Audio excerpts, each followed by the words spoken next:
आप सभी को राधे राधे। मैंने कई बार एक शब्द सुना है, पुरुषार्थ। कहीं ना कहीं आप लोग भी सुने होंगे, कहीं पढ़े होंगे। और एक शब्द आप लोगों ने और सुना होगा, परिश्रम। मैं भी सुना हूँ, आप भी सुने होंगे। तो कुछ समय पहले तक मुझे भी लगता था कि परिश्रम और पुरुषार्थ एक ही है, या कुछ हद तक एक है, ऐसा लगता था। लेकिन संतों के कथा के माध्यम से, उनके सानिध्य में, उनके वचनों के माध्यम से मुझे उनमें कुछ अंतरें दिखी, कुछ भेद दिखा। तो इसी विषय पे आज हम चर्चा करेंगे और जानेंगे, समझेंगे। तो पहला शब्द है पुरुषार्थ और दूसरा शब्द है परिश्रम।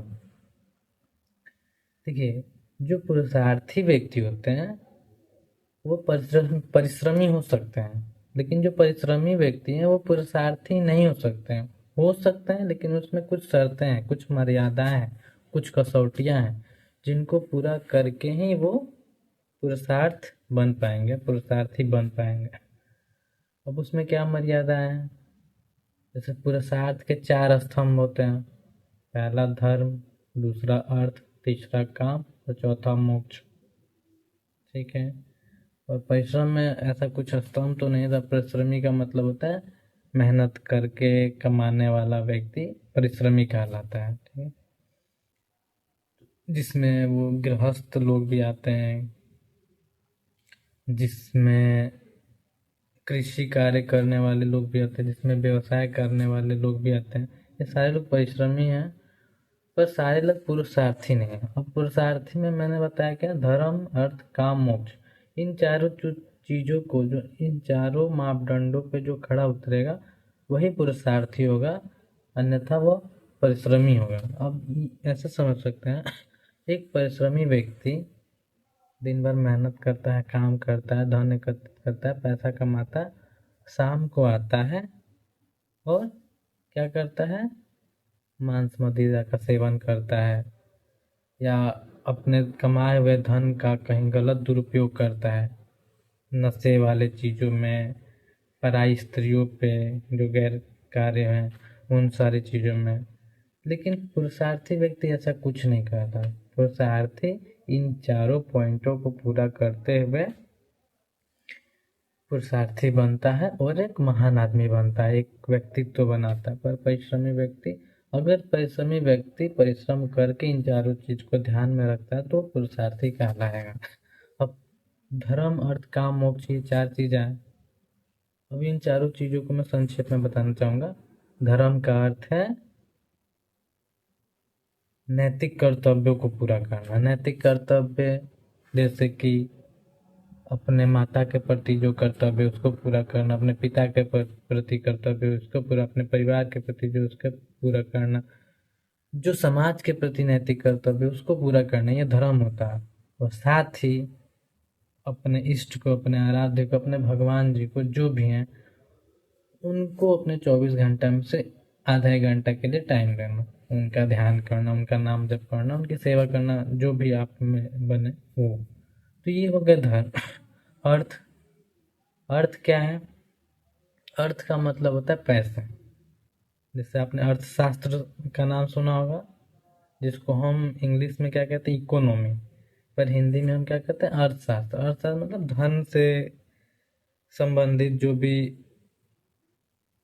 थियरी है वो अर्थशास्त्र में आपको मिल जाएंगे। तो इसी तरह अर्थ, अर्थ क्या होता है, ईमानदारी वाला अर्थ।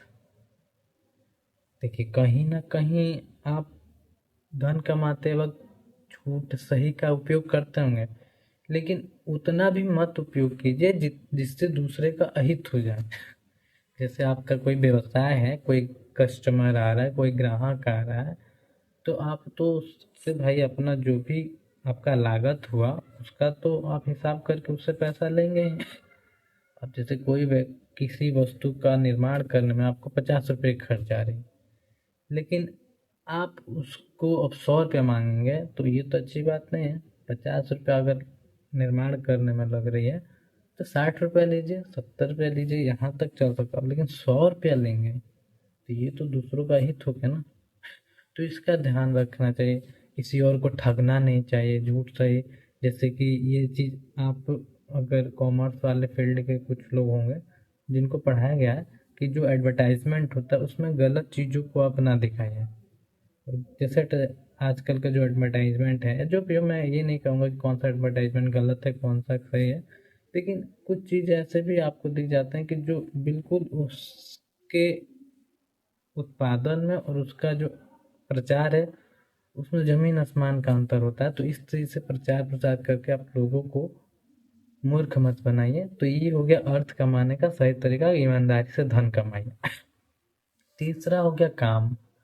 काम का अर्थ होता है कामनाएं, कैसी भी कामना, मतलब कामनाएं जैसे कि धन का, ऐश्वर्य का, समाज का, अपने ज़रूरतों का पूरा करना, लग्जरियस लाइफ, ये सारी चीज़ कामनाएं का ही एक हिस्सा है। तो अब कामनाएं को पूर्ण करने के लिए आप अपराध मत कीजिए, तभी वो सही कामनाएं या वो धर्म वाले कामनाएं पर शामिल होगा।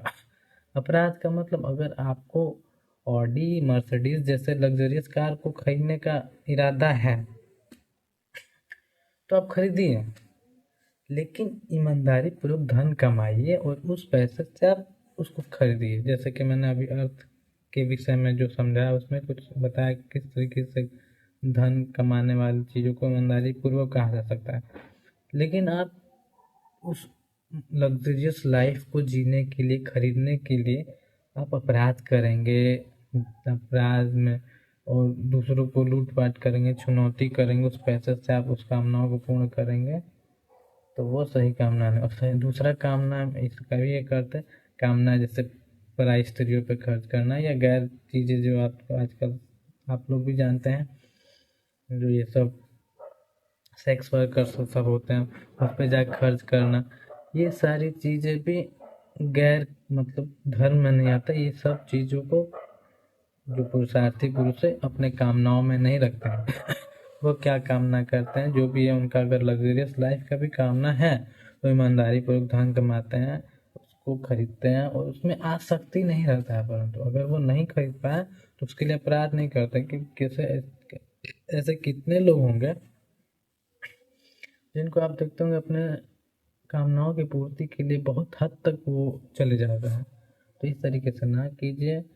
अगर आपके परिश्रम में इतना ताकत है तो अपनी कामनाओं को पूर्ण कीजिए।